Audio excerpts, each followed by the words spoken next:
เบซานประธานาธิบดีทรัมป์และประธานพรรคสีมีความสัมพันธ์ที่ดีมากสำรวจการสนทนาที่สำคัญในฟอรัมการลงทุนซาอุดีอาระเบียสหรัฐอเมริกา 2025 กับรัฐมนตรีคลังสหรัฐ Such a privilege, as I said, to be with you both this morning. Your Excellency, thank you for hosting us. Thank you for putting on this extraordinary summit with His Excellency Minister Al-Faleh. You and I had the privilege of working together 8 years ago on some of the extremely important partnerships and business deliverables, and we're really excited to have Secretary Bessent with us, fresh off a flight from Geneva. I'm going to start with you, Mr. Secretary. You have had quite a few weeks and a very important meeting in Geneva, a series of meetings with the Chinese counterparts. And success. It sounds like you have made huge progress in the relationship, and the next 90 days are going to prove to be critical. Can you share a little bit more about the deal, how the talks went, and what you think will happen in the next 90 days? Good. Well, thank you, Dina, Excellency. First of all, I'm going to say it's wonderful to be here. I have a long history with the kingdom.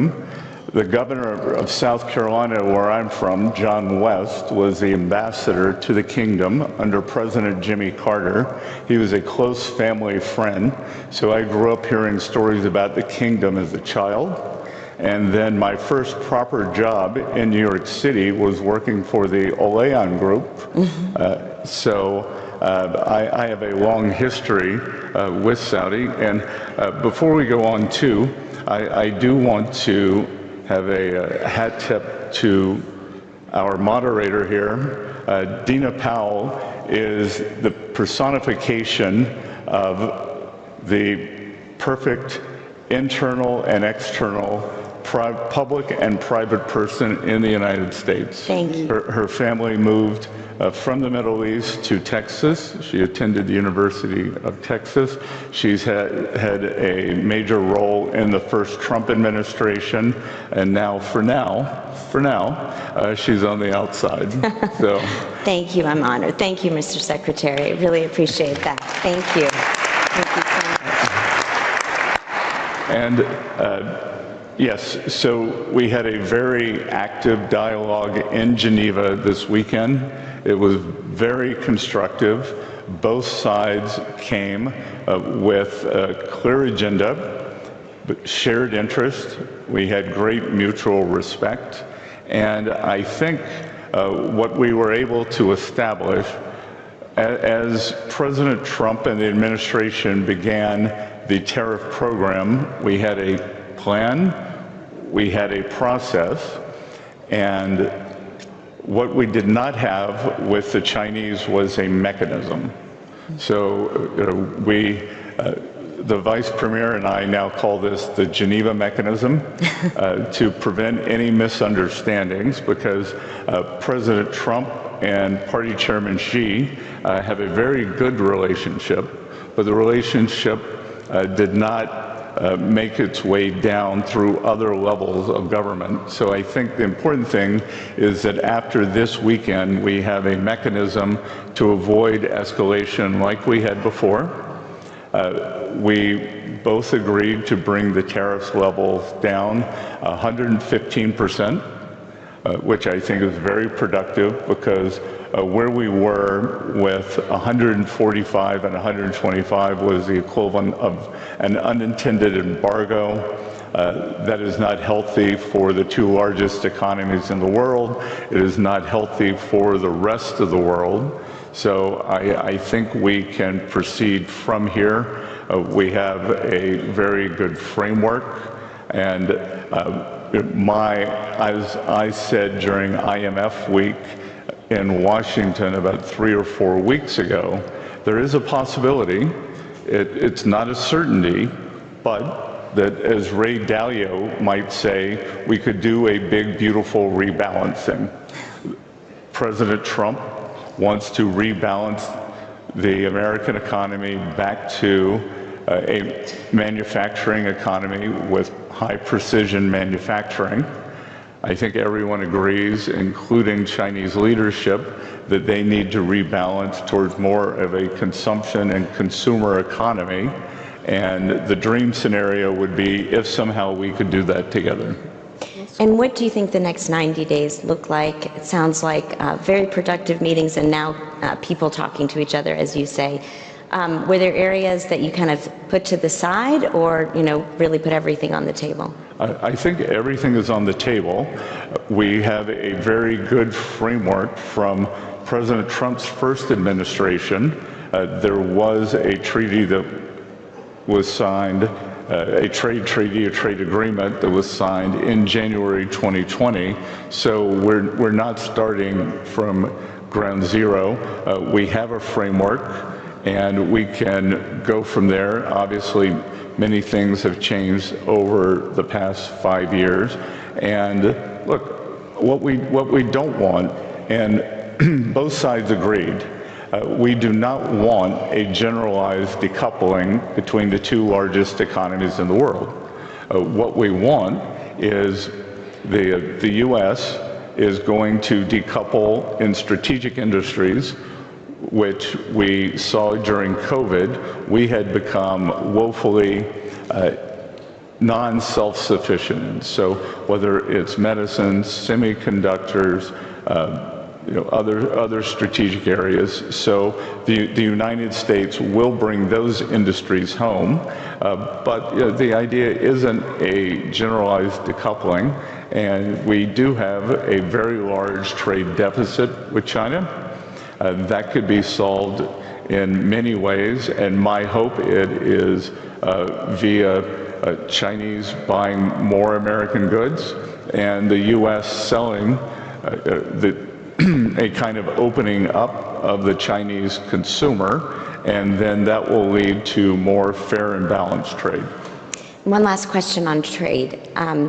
President Trump has tasked you and Ambassador Greer and Secretary Lutnick to look at other countries and hopefully have other deals like you did with the UK.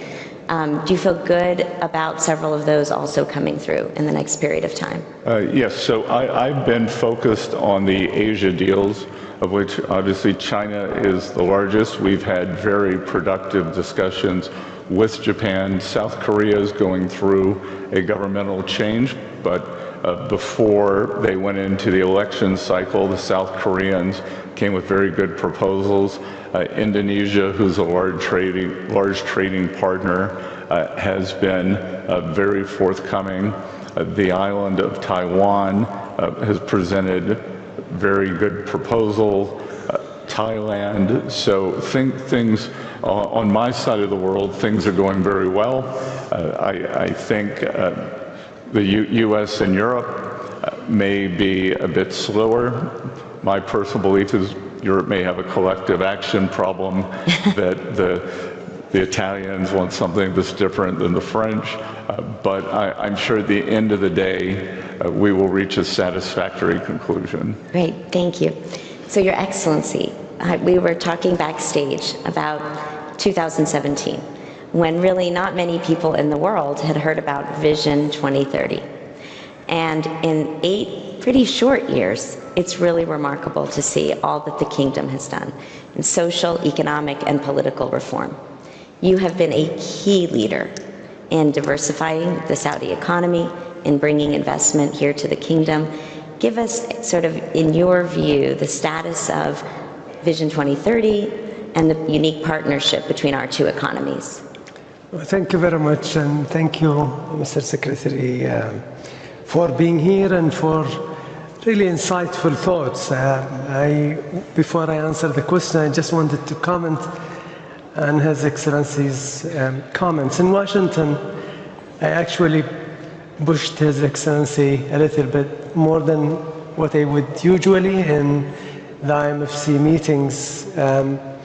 And actually, there was a lot of wisdom in the room. There was really, it gave me a lot of hope, and I actually spoke about it publicly, saying that what I've heard in Washington, and particularly from His Excellency, gives me a lot of confidence that the world is not as in a chaos or in a difficult situation as a lot of people are seeing it. I think there is a plan, and hopefully we will see a resolution, and we started seeing this. So thank you Mr. Secretary. And Dina, thank you also for all the support that you provided to the relationship. The Saudi-US relationship is, as His Excellency Khalid Falah mentioned, is 92 plus years old, and it gets stronger and stronger every year. And if you just look at the amount of investments from Saudi in the US, it's really significant compared to the size of an economy like Saudi Arabia. It's way, actually multiple folds of any other nation, i.e. any other nation we invest in. And the same the other way. There are a lot of investments from the US in Saudi Arabia, and particularly since the start of Saudi Vision 2030, we have seen actually a significant pickup. Saudi Vision 2030, and I'm sure a lot of the attendees here are aware of what Saudi Vision 2030, but in brief, it's really a long-term vision, a North Star, that actually for the last 7-8 years drove significant part of the society, if not all part of the society, towards one goal, which is transforming this nation economically, socially, and financially to a more sustainable path. We were significantly reliant on one commodity for an extended period of time, which was basically so volatile. So you have the booms and busts in the economic cycles depending on where the oil price is, and that was not sustainable. So when you have a leadership that actually sets a very clear vision, mobilize the nation behind it, people of Saudi Arabia then really owns it, and they see that actually this is their vision, this is their country, this is their transformation. That's what happened. What happened in the last 7-8 years is incredible in a lot of ways, and I'll give just a few examples. I mean, if you look at some of the very difficult structural changes that requires quite an extended period of time, private investment as a percentage of GDP. I mean, this is a structural anchor in any economy, and to shift it, to increase it, takes really ages and decades sometimes.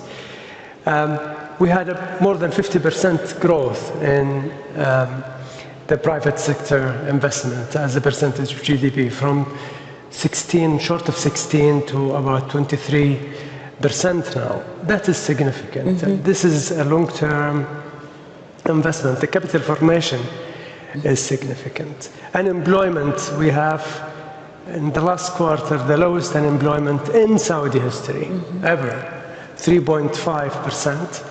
And amongst the nationals, amongst the Saudis, we have achieved our target for 2030 last quarter, which is 7%. Women empowerment is significant. So bringing half of your society to the productive part of the economy is significant, and that drove a serious change. You know, moving from 17% of women participation in the workforce to 36% is a serious structural change. I could go on, but if you look at even, just I'll leave you with one note, in the tourism, which basically then connects to mobility and logistics, etc. Tourism, we had a target of 100 million visits as per the Tourism International Organization for 2030. We achieved that 2 years ago, simply because there were a lot of attractions in Saudi, and then the nationals did not have to travel abroad. They then had significant expansion of local tourism in addition to inbound tourism. So a lot is happening. In the context of, I mean, just reminded by our discussion backstage a few weeks back when we met in Miami, we talked about what is really happening in Saudi and what kind of investment and investors are we attracting. And we touched on the family Yes. offices. Families and founders. And that is significant. And I think having that kind of discussion and just showcasing what is happening in Saudi Arabia to the individuals Yes. in the US is critical. And I think it's an area where we are focusing on. His Excellency Khalid Al, I think, touched on some of this in his speech. You know, it's so interesting because most of the capital so far has been institutional in nature. And we're seeing at BDG and MSD Partners a number of our families eager to come to the kingdom, eager to actually work with the Olian family and the Saudi families here as well. So that there is this shift that I'm seeing, or not a shift, maybe an addition of capital, Mr. Secretary, you, most of your life, were an investor. And in fact, you were known as one of the greatest investors of your generation. You saw a few global trends before other people did, made some big bets. Part of that definitionally means you know how to manage volatile markets. You recently said we should be prepared for some bumpiness as we try to reimagine the US economy. And there are three pillars you have talked about, which is reimagining trade, enacting the tax cuts that President Trump started in 2017, and deregulation. Can you just talk a little bit more about those three? Yes, and I would also say, just to reiterate, the strength of the U.S.-Saudi relationship, that I believe it was my second or third day at my desk, I went around the world, and my first two calls in the evening was to the finance minister in Tokyo. Then the following morning was to His Excellency. So that shows the priorities of the U.S. government. This will be President Trump's first trip. This would have been President Trump's first trip abroad, if not for the death of the Pope. This will be his first state visit. What we are attempting to do in the U.S. is to further create it as the world's premier investment destination. And the Trump economic agenda really consists of three parts. Thus far, we have seen trade, which has gotten most of the publicity, and President Trump wants to reorder the U.S. engagement with other countries, and I will tell you that the tariffs, the non-tariff trade barriers, currency manipulation, and subsidies of labor and capital are coming down quickly. So I am optimistic that on trade, we could actually see more frictionless trade globally. The second part of the agenda, which is moving better than I would have expected, and as a newcomer to Washington, I would say that it was my highest level of anxiety, was the tax bill. The 2017 Tax Cuts and Jobs Act was not passed until December, just before Christmas of President Trump's first year. I believe that we will have it passed this summer, and we will make the 2017 Tax Cuts and Jobs Act permanent. We will add more features that are very friendly to capital. We're going to bring back 100% expensing. If you build a factory in the U.S., you can expense it immediately.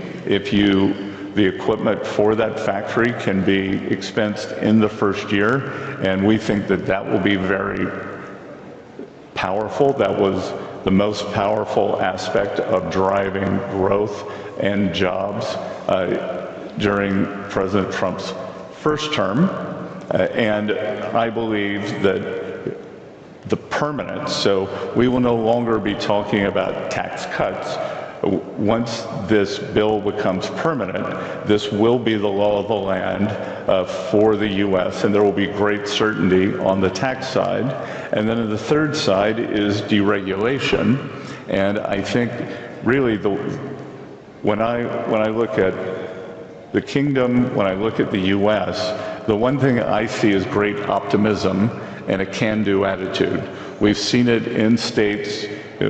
The U.S., we have a federal system. state to state. We've seen it in states like Texas, which has a very much a can-do attitude. Florida, we're seeing big migrations there. And what President Trump wants to do is make the rest of the United States more like Texas and Florida, where deregulation is down, permitting time is down. You know, what's the use of saying we are going to be an AI superpower if the permitting takes 3 years? What's the use of saying we want to expand our energy dominance if you can't get pipelines through? So we are going to deregulate substantially. It is also very good for inflation for the American households because during President Trump's first term, what really generated the non-inflationary growth was there was a demand shock from the tax bill and from that stimulus. It was met with a supply response from deregulation. And you ended up with very strong non-inflationary growth. I think what happened under the Biden administration was you had a demand shock from government spending, and if we have time we could come back to how we're going to get that down, but it was met with supply constriction, and that's how we got the great inflation of 21, 22, and 23. So we are really setting the stage with the trade, tax, and deregulation for what we think will be a very strong period of non-inflationary strong growth. Thank you, and thank you for plugging Texas, where I grew up, but Pennsylvania is very strong too. Pennsylvania is on its way. I'm going to give the last word to His Excellency. I can't believe we're already out of time. Tell us what you think are the biggest opportunities, finance and economic opportunities, job creation opportunities, both in the Kingdom and in the United States between our two countries. Well, this requires another 2 hours, Dina. I mean, there are a lot, to be honest, there are a lot that can be done. I think the U.S. is the envy and has been the envy of the world in terms of the entrepreneurship spirit, innovation, and technology, and you could see that in the productivity amongst possibly every country in the G20. The US stands out in terms of the growth and productivity. That's an area where we are focusing on and trying to see where we can actually utilize that kind of expertise in the US to fuel the Saudi economy. We have, as few international commentators said, this is possibly a very bright spot in the if you look at the international map in terms of where the growth is.